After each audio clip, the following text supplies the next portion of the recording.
Greetings, folks. I'm excited to share with you about my new book titled Faithing the African Dream. It is all things faith, youth, and activism. One may want to understand, what does faithing the African dream mean? Firstly, we know that faith, according to the book of Hebrews chapter 11, it is the substance of things we hope for and the evidence of things unseen. And again, we know that without faith, we cannot please God. And James comes and tells us that faith without deeds of obedience is useless. And we also know that when we speak of obedience, it's not just only moral obligation. It is also our contribution towards our society as for God's plan and purpose for our lives. That is what, in a nutshell, faith means. That's how God is pleased with us. He is pleased when our trust in Him, when our reliance in Him does not only transform our character, but it influences the social fabric of the society. That is what we are as a Christian youth. But the biggest question is, what is the African dream? It was in 1963 at Addis Ababa, Ethiopia, when Kwame Nkrumah stood and made a call to all Africans. He said, "Let us unite or we perish."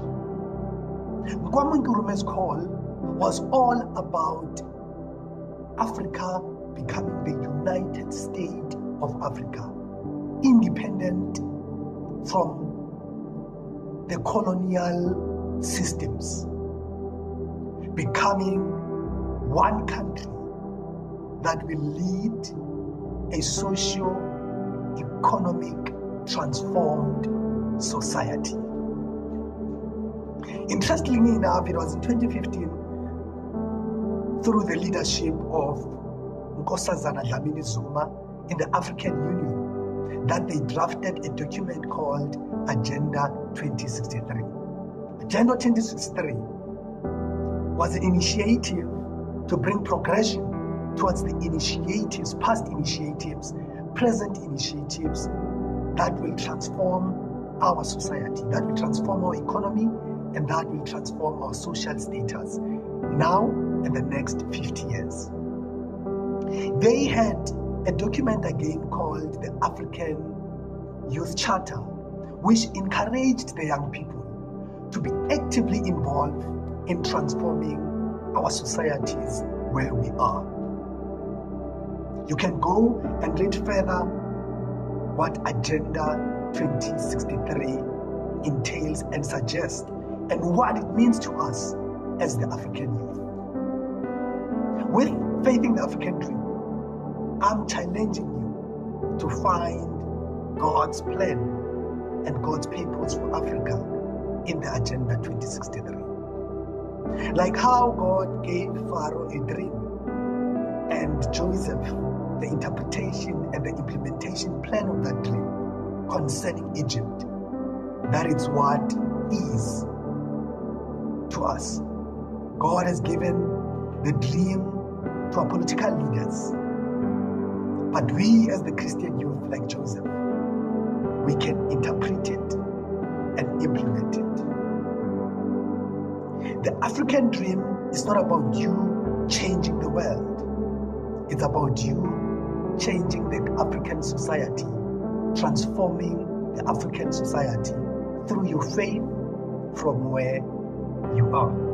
In the first chapters of the book, I talk about building faith as a character, and in the second phase of the book, I discuss ideas. I stimulate a transformative dialogue to open up and see what roles can we play in the African society to transform the African society from where we are. The book of Nehemiah tells us that when God gave Nehemiah the vision to rebuild the walls of Jerusalem, the priests of that day began to rebuild the walls of Jerusalem from where they were. They used what they had where they are. And that is the gist of this book, is to challenge you as a young person to participate in nation building from where you are with what you have. This book, it's all that. It was inspired by my journey as a student leader at Tshwane University of Technology. As a student Christian leader, I learned that it is possible to impact the society outside the political jargon to which we are expected to. We can use the Christian jargon, we can use our faith to change and transform the African dream. Let us honor the liberators of Africa. Kwame Nkrumah, Nyerere, Mwalimu Nyerere. Let us honor Sibukwe, Nelson Mandela, through feeding the African dream. This will be all for God's glory. You are God's and you are Africans. Let us use our faith not only to transform our character, not only to please God in our character, but also to transform our social status and become what God has predestined Africa to be. Let us faith the African dream. You can get it. It's available.